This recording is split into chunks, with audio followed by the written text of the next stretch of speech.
Welcome to the third of 5 D Group Leader training sessions. These quick guide videos are designed to help equip you to cultivate a spiritual and relational environment for your group members to flourish into ideal Jesus-following disciples. In today's video, we'll look at some best practices as you encourage your group to expand their ability and deepen their accountability over these next 4 weeks of meetings.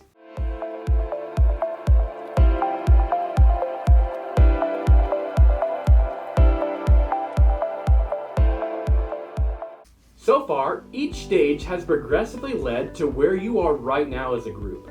The first 4 weeks, you are opening the group up to the possibility of life change through the adoption of new weekly input disciplines and challenging them to commit to the process. The second 4 weeks, you began to challenge your group to be more intentional to help them adopt and practice these weekly disciplines. You're also directed them to some resources that would help them to start off right as they journal through the scripture. Over these next 4 weeks, you will want to refine your focus by helping your group go from spontaneous growth in one or more of the disciplines to strategically cultivating your growing disciples to flourish in all of the discipline areas. Over the next few months, your group will go through the largest growth stage as they begin to deepen and widen in their accountability and capability in the weekly disciplines.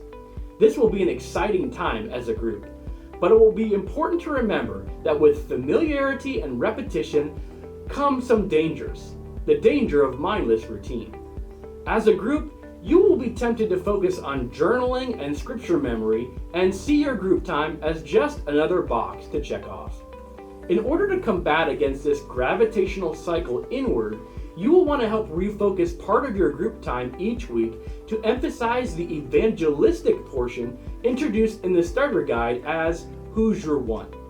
If you have already been doing this, you're one step ahead of the game. But chances are your group has already been circling primarily around the Hear journaling and scripture memory disciplines. This is normal because for many, this is a big change in the rhythm of their life. Moving forward, you will want to help coach and encourage your group members to discuss more openly what they are doing specifically to invest in and what next right thing they're inviting their ones to during this season. It will be helpful to encourage your group members to not only focus on the finish line of the gospel conversation with their ones, but also remind them that every race has the journey between the starting line and the finish line.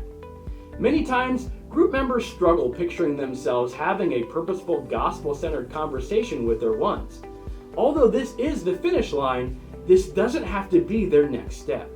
Help them to see that time spent investing in their relationships with their ones, with things like going to coffee, inviting them over for dinner, sharing in a shared hobby, club, or any other activity is forward momentum in helping earn permission to speak into their lives about spiritual things.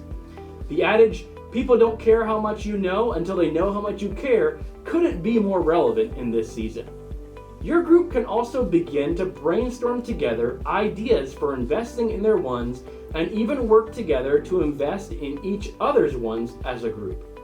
These next 4 weeks will help expand your group members' ability and deepen their accountability that will affect the rest of your group season. As always, don't hesitate to reach out if you need any resources or coaching for your group.